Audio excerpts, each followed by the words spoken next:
আসসালামু আলাইকুম সুধী দর্শক, দূরের কাছে যে যেখানে বসে এই মুহূর্তে ভিডিওটা দেখছেন তাদের সবাইকে মাহফুজা কিচেন ভিডিওতে ওয়েলকাম।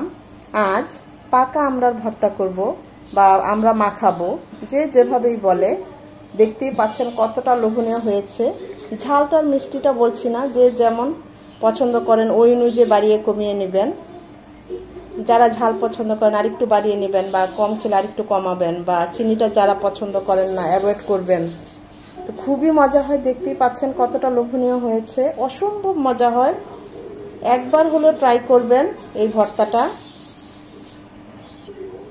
একবার খেলে বারবার খেতে ইচ্ছে করবে। আমি তো এটা গ্রেটার দিয়ে গ্রেট করে নিয়েছি, চাইলে আপনারা একদম পাতলা পাতলা করে কুচি কুচি করে কেটেও এই আমড়াটা মাখিয়ে নিতে পারেন একইভাবে, একই রেসিপিতে। তো কথা না বাড়িয়ে চলুন আমি কিভাবে আজকে আমড়াটা মাখাবো বা ভর্তাটা করব সেটাই আপনাদের সাথে শেয়ার করি।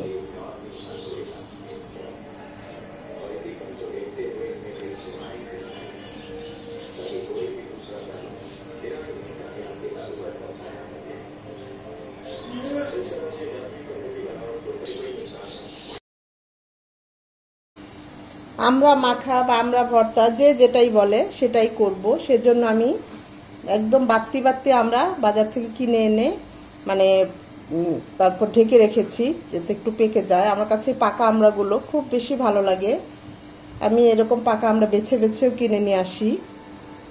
তো সেজন্য আমি বাসায় রেখেছিলাম ৩-৪ দিন, এরকম ডাসা ডাসা। এগুলোও পেকে যাবে, এগুলো হালকা হলুদ হয়ে গিয়েছে।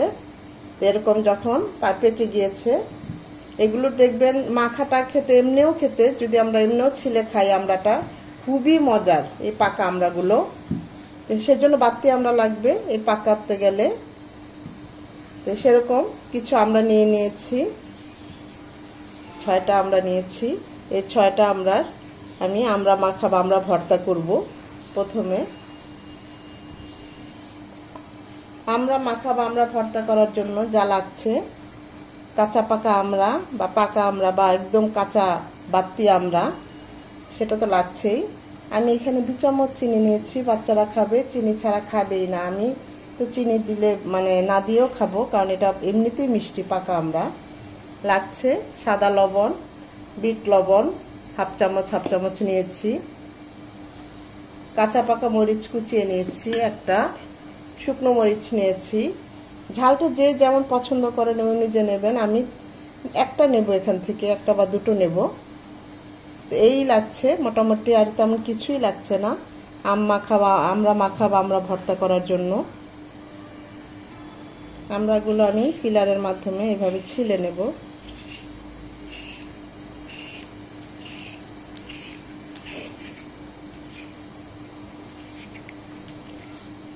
প্রতিটা আমরা এইভাবে ছিলে নেব। দেখতেই পাচ্ছেন একদম হলুদ রসে টসটসে পাকা আমড়া, এতটাই মিষ্টি এই আমড়াগুলো, খেতে অসম্ভব মজা। এটা না মাখিয়ে এমনিই খাওয়া যায়।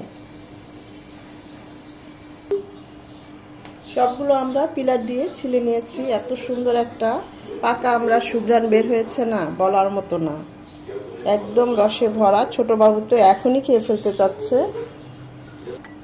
প্রতিটা আমরা এইভাবে গ্রেটার দিয়ে গ্রেট করে নেব।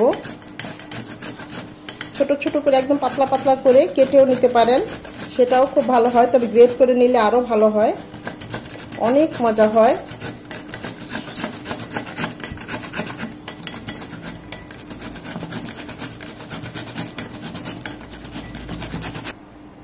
এভাবে বোড়াটা ফেলে দিতে হবে, এটা কিন্তু নেওয়া যাবে না, কারণ এর ভিতরে আঁশ আছে। আমড়াগুলো গ্রেট করে নিয়েছি। এখন যে যেমন ঝাল পছন্দ করেন, আমি তো 2টো শুকনো মরিচ নিলাম। আগে মরিচগুলো একটু ভেঙে নিতে হবে।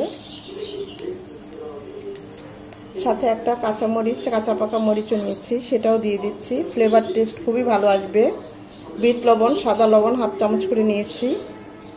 লবণটা আর মিষ্টিটার কথা বলছি না, টেস্ট অনুযায়ী নেবেন। এখানে একদম চিনির দরকার হবে না, এতটাই মিষ্টি আমড়াগুলো। আপনারা প্রথমে চিনি দিবেনই না, যেহেতু বাচ্চারা খাবে আমি তাই 1 চামচ চিনি দেব। এখানে আমি 2 চামচ চিনি নিয়েছি, 1 চামচ চিনি দিচ্ছি। একদম দরকার হবে না, এটা এতটাই মিষ্টি। আমি তো হাত দিয়ে মাখিয়ে নিচ্ছি। এতটাই লোভনীয়, এতটাই একটা সুঘ্রাণ বের হচ্ছে পাকা আমড়ার। তৈরি হয়ে গেল মজাদার পাকা আমের আমড়ার ভর্তা, পাকা আমড়ার ভর্তা বা আমড়া মাখানো, যে যেটা বলে। এভাবে গ্রেট করে এবং এই কাঁচা পাকা আমড়াটা নেবেন, এক্ষেত্রে অসম্ভব ভালো হয়। একবার খেলে বাকি সারা বছর মনে থাকবে এই আমড়া মাখানোটা বা আমড়া ভর্তাটা। এখনো যারা এই আমড়া মাখা বা আমড়া ভর্তাটা খান নাই, একবার হলেও ট্রাই করবেন। এখন তো আমড়ার সিজন, সর্বত্র আমরা পাওয়া যাচ্ছে। আর এখন শেষ সময় এরকম ডাসা ডাসা একদম মানে বাত্তি সাইজের আমড়াগুলোই পাওয়া যায়। এরকম বাত্তি সাইজের আমড়া দিয়েও গ্রেট করে এভাবে ভর্তাটা করবেন, অসম্ভব ভালো হয়। এটাই 1 দিন বা 2 দিন একটু ঘরে রাখলেই দেখবেন লালচে হয়ে যায়।